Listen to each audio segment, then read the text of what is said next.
Hello and welcome to this video. I've seen this on a couple of YouTube channels, and as I am starting to miss planning and going on holiday, I thought I would do the travel tag, hence why I'm sat by the map.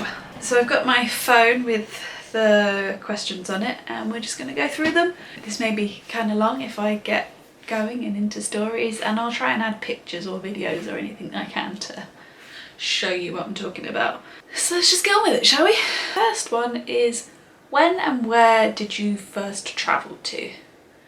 As far as I'm aware, certainly my first abroad holiday was to Florida, to Disney World and Universal and all of that when I was 5.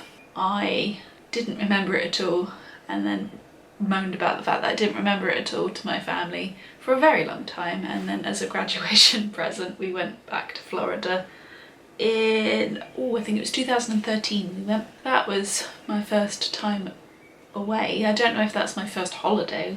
We certainly might have gone somewhere in the UK or something, but not that I'm aware of. The next one is, what countries have you visited and where have you lived? So I've only lived in England, in the UK, but if you can see behind me, this is my travel scratch map. So it shows all the places that I've been to. I'm not going to list them all, but like, you know, Australia is scratched, Japan is scratched, various bits of Europe, some of that side. So yeah, this is my map of places I've gone. There's still a lot to be scratched, which leads us on to, where is your dream place to go and visit? At the moment, I mean, this changes fairly quickly and fairly often, but at the moment I'm really quite keen to go back to America. I have a real hankering to go to Disney World, so that means back to Florida. As I said, the last time I went was 2013, so a lot has changed, like the whole Star Wars thing, and we haven't done Flight of Passage. That didn't exist when we last went, nor did Toy Story or Diagon Alley in Universal, so there's a lot of stuff there that I'd like to go back and see. But I also really want to go over to California. Again, there's a Disney there, so I would want to do that. But there just seems a lot in that state that I would want to see, so I really want to go to Alcatraz. I really want to see the sights of LA. I want to go down to San Diego and go to the zoo there. The coastal road between San Francisco and LA looks really cool, and there looks like there's some really nice places along there. Don't they have the big sequoia tree things as well? But really, my dream place to go is anywhere that I haven't been already, except for Florida, which I have been and I want to go back to. But you get the gist. Not really that fussed as long as I get to go somewhere. The next bit, the question just says favourite memories. And I thought this was really quite broad, so I've tried to break it down a bit, but I may have gone a bit over the top. So the first thing I thought of was my funniest holiday memory, and the one that came to mind straight away is fairly recent actually. It's from our trip in 2019 to Japan. Me and Pete, we did just over 2 weeks and we travelled around a bit. We did a day trip out to Nara, which is famous for its deers. You can buy these little wafer cracker things and they bow and then you feed them said cracker. But obviously the deer know about this trick, and if they see anyone with these crackers then they go after them. And I'll insert a little video. I mean, it's filmed on a phone, so it's the wrong way around, but this is Pete with the deers. We have a problem. We're getting followed by all these deers. Hang on. Bow, buddy. Bow. Hey, got bow. Getting harassed by deer. They're everywhere. Oi. I so wish that I was vlogging that trip, because watching him run around this field with this herd of deers after him was hilarious. So my next little thing would be my most embarrassing holiday moment, and I don't know if you can see it on camera, but I have a scar in the middle of my face, and that's because I fell down some stairs in a theme park in Spain. We went to Port Aventura. It was the end of the day, thankfully. I'm so glad it was the end of the day. We'd done all the rides and stuff. We were just gonna go and watch the last fire show, and I have no idea how it happened, but I ended up whacking my face on the concrete steps and splitting my forehead open, and ended up getting stitches. If you're squeamish, turn away now, because I'll put a little photo up for you of my head. And then I thought about my most proud holiday moment, which not something everybody would put in. I mean, if you're gonna go, and this is no dig at it, but if you're gonna go on a holiday and lay on a beach, you're not gonna have very many moments that you're proud of. And don't get me wrong, I like those holidays too. So I was thinking about that one and thought, actually, that one was from our Wales holiday, which I did vlog, so I'll have the playlist below, where we climbed Mount Snowdon. It's not the kind of thing I like to do. It was hard work, but we did it. We got to the top, so that's a pretty good achievement, I'd like to think. It then asks also what your best experience is, and I kind of thought that was along the same vein. And again, I just went with the thing that came to my mind instantly, and that was in Thailand, swimming with the elephants, or playing with the elephants in the water. I know a lot of people are very anti these kind of animal interactions and things like that, but from our opinion, they looked very well looked after. The person that we went on the trek with, he was a young boy and he'd basically grown up with this elephant. It was like his best friend.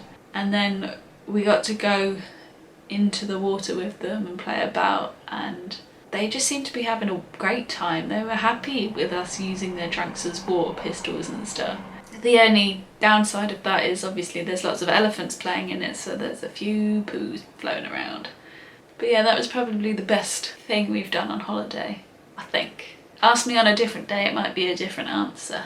And then it asked me what your worst experience is. And again, that's very hard because holidays are like my happy times. It's very rare that I'm in a bad mood on holiday. And the only thing I could really think of is me and Pete did 2.5 months, 3 months in Australia, and obviously spending that amount of time with each other, there was a bit of friction. So there was one day in Coffs Harbour, we'd had a bit of an argument, and I decided to just take myself off for a walk, have a little cry. And I went on the jetty, so there's a picture here with me and the jetties behind me. So I walked along to the end of that jetty, there was a nice bench looking out at the sea, and I had a little cry, and I was like, okay. And while I was sat there was one solitary dolphin playing around, and it was really, really cool. It's like this dolphin was just there for me. And then Pete came, we had a little heart-to-heart and watched the dolphin, and actually it was a really nice moment. But that's probably the worst moment I've had on holiday, other than smacking my face open, but that's more embarrassing than... My favourite scenery was probably in Slovenia, in Bled. I think that place is beautiful. I love open water anyway, but because it's a big lake, you can see other sides. We went on a really cool hike and got really good views. There's like a little island in the middle of it that you can get a boat to. It's got a church in it that's extortionately priced to get into, so I wouldn't advise going into the church. But Bled itself is really, really pretty. So it's probably the best scenery that I've seen. There are other places that could be close, but that's probably the one I would pick.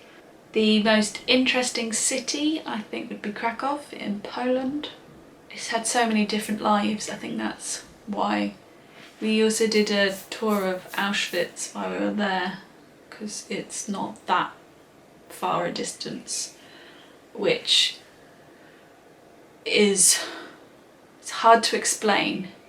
It's eye-opening, it's interesting, it's harrowing, but it's well worth going to. But it's very hard to explain to someone the experience because it's obviously not nice. It's very sombering. But Krakow itself is a very interesting city as well, and we had a very good time there. Best hotel that we've stayed in. The castle in Italy is up there. That was pretty cool to say you stayed in a castle.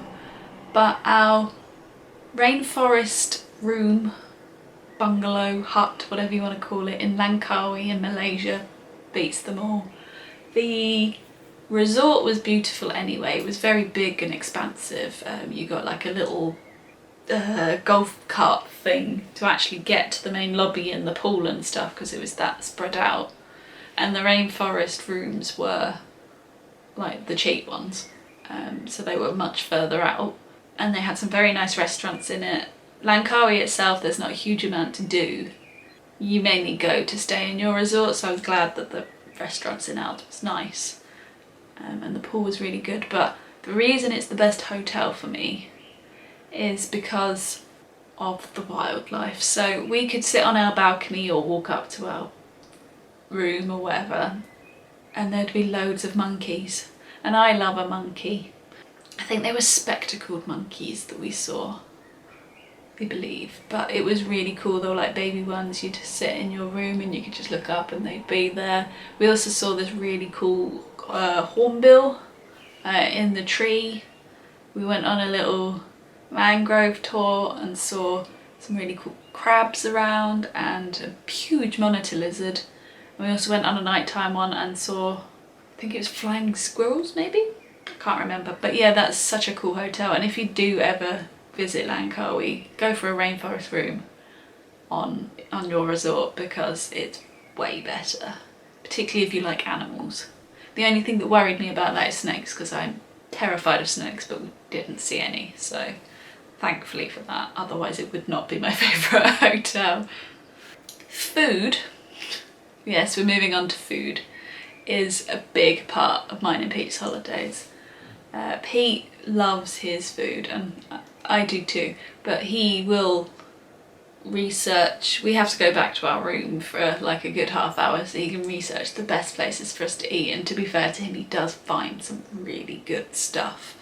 So the travel tag question is favourite food you've tried from another country. When I read that, the first thing that came to my head was Burger in New Zealand, because it's like iconic in Queenstown. Is it Queenstown? Oh man, I'm really bad at this.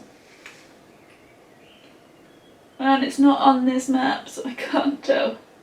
Queens something, I think it's Queenstown.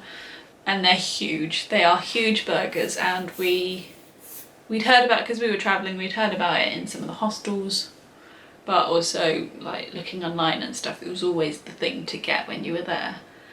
So we went and got our burger and then sat by I think it's a lake rather than a sea, but it's very big, so it may well be a sea. And ate that, and Pete made a pigeon army. But that probably isn't the best thing I've eaten. I then thought about Ribs and Beer in Bruges, which is essentially an all-you-can-eat rib place. And it's got different flavourings. So there was like a chocolate rib one, which was actually really nice. Sounds rank, but really tasty. And if we ever went back to Bruges, we'd definitely go back to Ribs and Beer.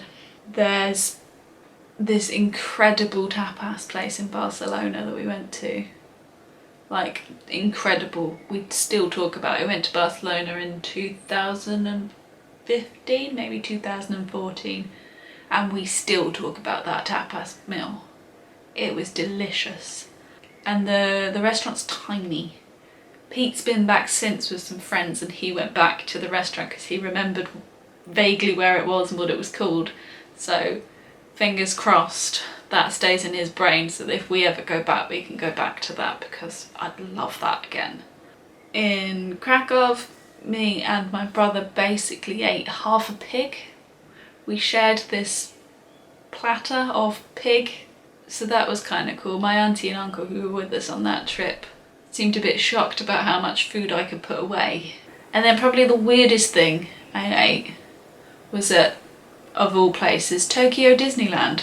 And they were these little Toy Story green alien mochi balls. Mochi balls is a weird sort of gelatinous outside, and then they had like ice cream in it. And they were Neapolitan flavoured, so vanilla, strawberry and chocolate inside, although I didn't get to try the chocolate one because Pete shoved that all in his mouth without realising they were different flavours. So I never tried the chocolate one, and I did think I weren't going to like them. Like, I love my food, but I am quite fussy, so I wasn't sure, but turns out they're really tasty. I could go on and on and on about food, but I think we've had enough. Does ask, do you have any plans for upcoming travel? Yes, as soon as I'm allowed to go somewhere, I will.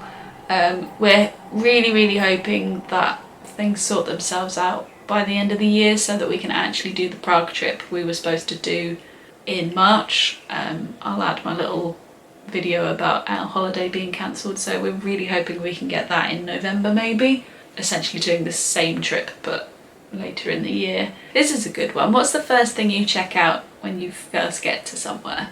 And for me, that is always a free walking tour. Whenever we go to a new city, not necessarily like beach holidays or anything like that, but if we go to a new city, say like Barcelona, Berlin, Dublin, that kind of thing, I always find a free walking tour.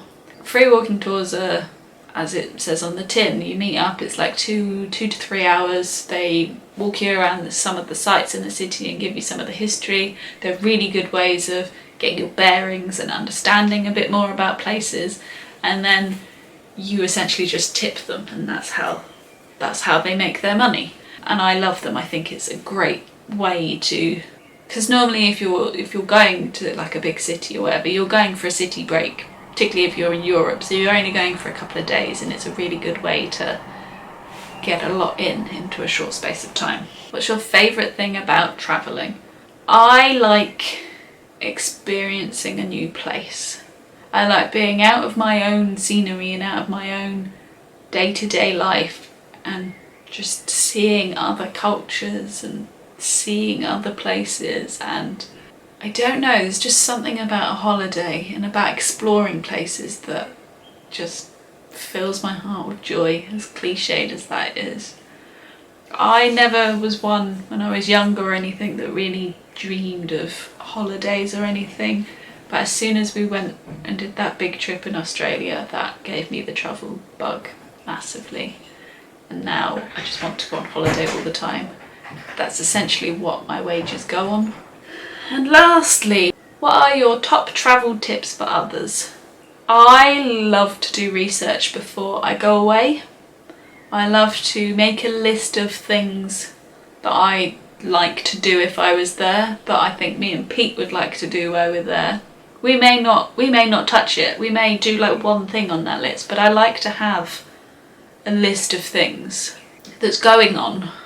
Like, it could be an event, it could be a museum, it could be something I want to see, something I want to eat, of course, and that gives us a vague structure for a day. As I said, it's not set in stone that we'll do all of it. Some of it we might not be able to, some of it we won't do, some of it we will. But I do like to find unusual things that maybe are a bit off the beaten track. In Krakow, we went axe throwing, for example. In Amsterdam, I found that there was a chocolate festival going on, so we went into there and tried all the chocolate. Stuff like that I do. So I personally would say do some research before you go, but also there is nothing like just wandering. Wander, experience, have a look up, down, all of that. You never know what you're actually going to bump into. I mean, we did that in Mexico. We just went for a wander along the beach and stuff, and then bumped into them filming some Disney Channel show, all in Spanish, so I had no idea what was going on. And there was this huge crowd of pre-teenage girls all yelling, and me and Pete were kind of confused until we found someone that spoke vague English who could tell us what was going on. So there's nothing like just wandering. And lastly, never get your currency at the airport. Rip you off. Get it before. Get it before. So there you have it. There's my little travel tag. I did really enjoy reminiscing about some of the things that I've done. And as I said, do hope that travel comes back soon, because it is one of my passions in life, and now that I have this channel I would love to share them with you, but as it is at the moment I can't. So for now you'll have to just cope with this travel tag. So if you've liked this video, give it a thumbs up. If you haven't already, please go ahead and subscribe, and I will see you in the next one. Bye!